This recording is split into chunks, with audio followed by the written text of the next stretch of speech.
Ay, magandang umaga sa inyo mga kasawi. Kamusta na po kayong lahat? Naway na sa mabuti kayong kalagayan at mag-iingat kayo palagi mga kasawi. At syempre, ang masakit binigay mo ng lahat.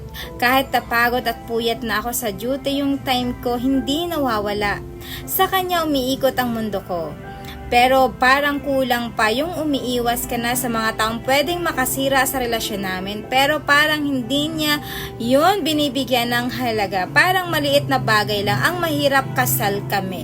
So yung ating sender mga kasawi ay isang lalaki na ang sabi niya ay nag-e-effort na siya sa kanyang asawa. Nag-e-effort lahat ginagawa niya yung pagpupuyat, pagpapagod. Pero sa kanyang asawa ay parang walang halaga. Alayuan niya na yung mga tao na pwedeng makasira sa kanilang relasyon para lang, yun nga, maging maganda ang kanilang relasyon, pero sa isang babae ay parang wala lang halaga para sa kanya. Magbibigay tayo ng opinyon tungkol dito mga kasawi.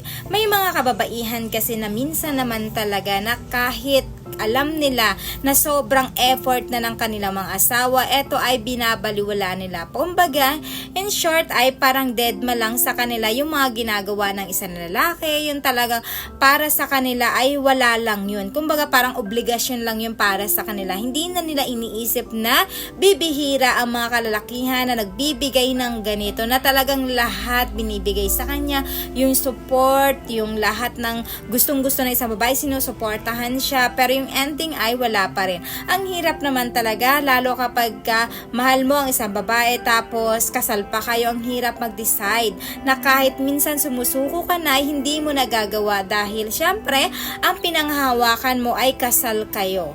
Itong sitwasyon mga kasawi is maganda na kausapin mo yung iyong jowa, maganda na talagang malaman niya na kung ano na yung hinananaing mo sa buhay at talagang para malaman niya na ganito na yung pakiramdam mo sa kanya. Paano nyo ma-work out ang inyong relasyon kung ganito yung nagiging sitwasyon ninyong dalawa. Huwag kang maglihim sa kanya na nasasaktan ka na para naman malaman ng asawa mo na eto na pala ay na nasasaktan ka na niya na hindi niya alam dahil sa bawat kilos niya or bawat pagdedma niya sa'yo at hindi niya pag-appreciate sa mga ginagawa mo sa kanya ay talagang na-hurt ka na sobra-sobra. Kaya napaka-importante na dapat malaman ng isang babae na ganito na yung iyong pakiramdam sa kanya para mabago niya pa ang kanyang sarili.